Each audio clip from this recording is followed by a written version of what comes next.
এবার গ্রাম ছেড়ে পালিয়ে যাওয়ার সময় সূর্য ও দীপার মুখোমুখি হয়ে গেল রূপা। হ্যাঁ বন্ধুরা, অনুরাগের ছোঁয়ার আগামী পর্বে এমনটাই ঘটতে চলেছে। দীপা যখন সোনাকে ছুতে যায় তখন সোনা বলে একদম আসবে না আমার কাছে। সূর্য সোনাকে ধমক দিয়ে বলে মায়ের সাথে কি এভাবে কথা বলে? সোনা মন খারাপ করে বলে মা তো পাতা মেয়ের মা, আমার মা কোথায় বাবা? সোনার এই কথা শুনে সবাই খুবই অবাক হয়। সূর্য বলে এসব তুমি কি বলছো, মা তোমাকে অনেক ভালোবাসে। দীপা সোনাকে বলে তুই আমাকে কেন ভুল ভাবছিস, মা কি তোকে কখনো খারাপ ভাবতে পারে? কাকাইও যখন কাকিয়ার পক্ষ নিয়ে কথা বলে তখন দীপা বলে সোনার কাছে তো তোমরা সবাই আছো, কিন্তু রূপার কাছে কে আছে?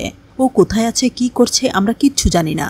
এদিকে রূপা যখন ফান্টুসের বাড়ি থেকে পালিয়ে শহরের উদ্দেশ্যে যাওয়ার জন্য দৌড়াতে থাকে তখন ফান্টুসের একজন প্রতিবেশী রূপাকে ধরে ফেলে। রূপাকে যখন জিজ্ঞাসা করে সে কোথায় যাচ্ছে তখন রূপা বলে নদী পার হয়ে সে শহরে যেতে চায়, সে আর এই গ্রামে থাকতে চায় না, দূরে কোথাও চলে যেতে চায়। রূপা যখন শহরে যেতে তার সাহায্য চায় তখন লোকটি বলে এভাবে পালিয়ে আসার পর তোমার অনেক বিপদ হতে পারত। ফান্টুস তো তোমাকে নিজের মেয়ের মতো ভালোবাসে, আর তাকে ছেড়ে তুমি এভাবে পালিয়ে যাচ্ছ। লোকটি বলে ফান্টুস আমার ভাইয়ের মতো, আমি তোমাকে তার হাতে তুলে দেব, এরপর তুমি যেখানে খুশি যেও। এই বলে রূপাকে জোর করে ফান্টুসের বাড়িতে নিয়ে যায়। এদিকে সেনগুপ্ত বাড়িতে যখন সবাই সোনা রূপাকে নিয়ে কথা বলছিল তখন থানা থেকে ফোন আসলে তিস্তার কাছ থেকে ফোনটা নিয়ে দীপা কথা বলে জানতে পারে যে তাদের দেওয়া বর্ণনা অনুযায়ী একটি মেয়েকে তারা পেয়েছে, তাই তারা যেন দ্রুত থানায় চলে আসে। ফোনটা কেটে দেওয়ার পর আর কোনো দেরি না করে সোনাকে বুঝিয়ে সূর্য ও দীপা থানায় চলে আসে। তারা দেখতে পায় রূপার মতোই ড্রেস পরা একটি মেয়ে উল্টো দিকে মুখ করে বসে আছে। দীপা কল্পনায় দেখতে পায় এই মেয়েটি রূপা এবং তাকে দেখেই মা মা বলে তাকে জড়িয়ে ধরেছে এবং সূর্যও তাকে পেয়ে আনন্দে আত্মহারা।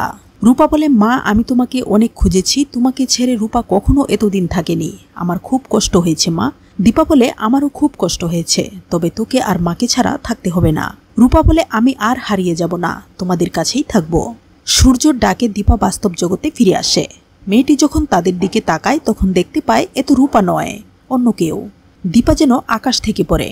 মেয়েটি যখন বলে তাকে কেউ ধরে নিয়ে যেতে চেয়েছিল, সে পালিয়ে এসেছে। একথা শুনে চমকে যায় দীপা।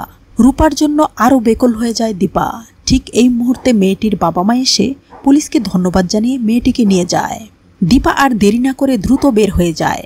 দীপা যখন রূপার চিন্তা করতে করতে রাস্তায় হাঁটতে থাকে তখন পিছন থেকে একটি গাড়ি দীপাকে ধাক্কা দেওয়ার ঠিক আগ মুহূর্তে সূর্য এসে দীপাকে রক্ষা করে। সূর্য দীপাকে নিয়ে বাড়ি ফিরতে চাইলে দীপা বলে সে একটি এনজিওতে যাবে, কিন্তু সূর্য বলে তোমাকে আমি কোথাও যেতে দেব না, কারণ তোমাকে আমি আর হারাতে চাই না। এরপর অনেক বুঝিয়ে সূর্য দীপাকে বাড়ি নিয়ে যায়। বাড়ি এসে দীপা ও সূর্য দেখতে পায় সোনারূপার টিচাররা বাসায় এসেছে। স্কুলে একটি অনুষ্ঠান হতে যাচ্ছে, তাই তারা সূর্য ও দীপাকে অনুরোধ করে সোনার মানসিক অবস্থার কথা চিন্তা করে তারা যেন সেদিন সোনাকে নিয়ে উপস্থিত থাকে। সূর্য অনুষ্ঠানে যেতে সম্মত হলেও দীপার মন রূপাকে ছাড়া সেখানে যেতে কিছুতেই সায় দিচ্ছে না। দীপা ভাবতে থাকে যদি অনুষ্ঠানে যেতে হয় তাহলে রূপাকে নিয়েই সে সেখানে যাবে। এই সময় দীপার চোখে সেদিন মন্দিরে একটি মেয়ের তৈরি করা সেই ফুলের কথা ভেসে ওঠে। এই সময় দীপার চোখে সেদিন মন্দিরে একটি মেয়ের তৈরি করা সেই ফুলের ছবি ভেসে ওঠে, যে কিনা ঠিক তার মতো করেই ফুলগুলো সাজিয়েছিল। দীপা ভাবতে থাকে এই মেয়েটি নিশ্চয়ই রূপা, তাই সে আবার সেই জেলে পাড়ায় গিয়ে ঠিক সেই মেয়েটিকেই খুঁজে বের করবে। সূর্যকে তার ইচ্ছের কথা জানালে সূর্য দীপার মানসিক অবস্থার কথা চিন্তা করে আর দ্বিমত করে না।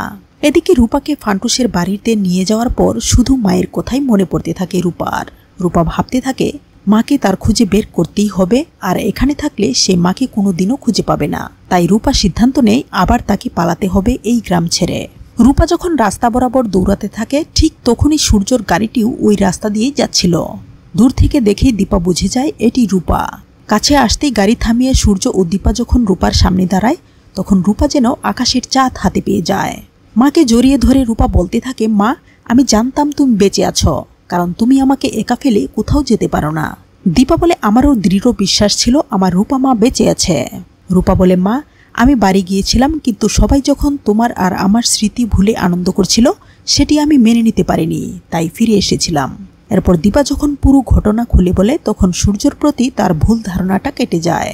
তো বন্ধুরা তোমরা তো এটাই চাও, এভাবেই যেন রূপাকে ফিরে পাওয়ার পর আবার শান্তি ফিরে আসে সেনগুপ্ত বাড়িতে। জানিয়ে দাও কমেন্ট করে। ধন্যবাদ।